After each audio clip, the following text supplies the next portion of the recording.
James was enjoying his life on the island of Sodor, but he still had a lot to learn. "You're a special mixed traffic engine," said Sir Topham Hatt. "You can pull coaches or freight cars quite easily, but you must learn by your mistakes." James knew what Sir Topham Hatt meant. He could well remember that dreadful accident on his first day.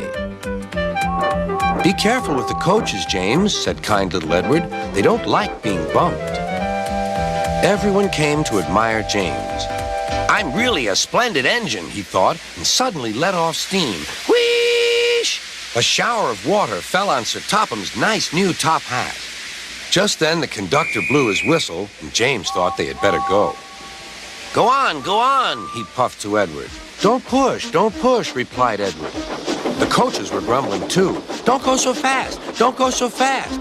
But James didn't listen.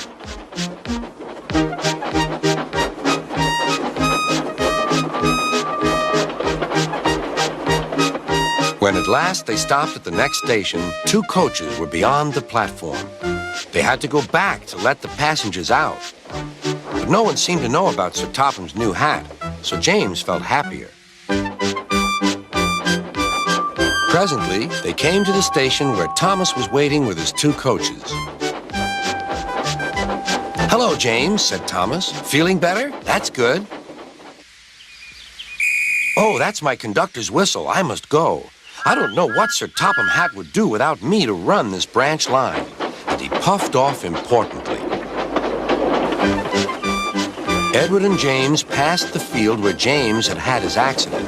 The fence was mended and the cows were back again.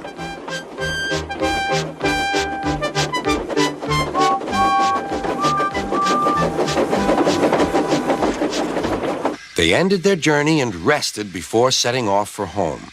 James was still wondering what Sir Topham would have to say about his new hat.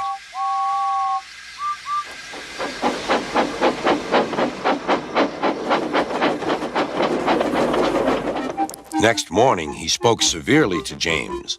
If you can't behave, I shall take away your red coat and have you painted blue. James didn't like that at all. He was very rough with the grumbling coaches as he brought them to the platform. Don't talk, come on. Gordon never has to fetch his own coaches, he thought to himself, and he's only painted blue. To make James even more cross, this time no one came near him. I'll show them, he thought. They think Gordon is the only engine who can pull coaches.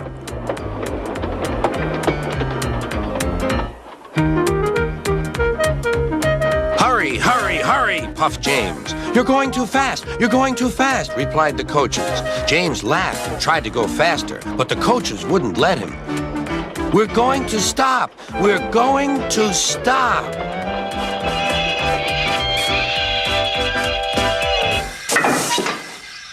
What's the matter? James asked his driver. The brakes are on. Leak in the pipe, most likely. You've banged the coaches enough to make a leak in anything.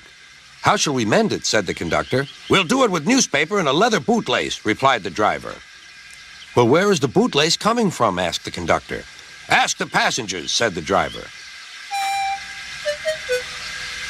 You have a leather bootlace there, said the conductor to a smartly dressed man. Please give it to me. I won't. Then I'm afraid the train will just stop where it is. The passengers all said what a bad railway it was. Then they told the man how bad he was instead.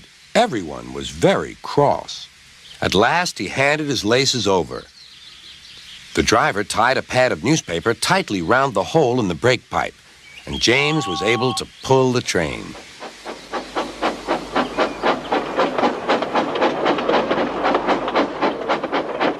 But he was a sadder and wiser James and took care never to bump coaches again.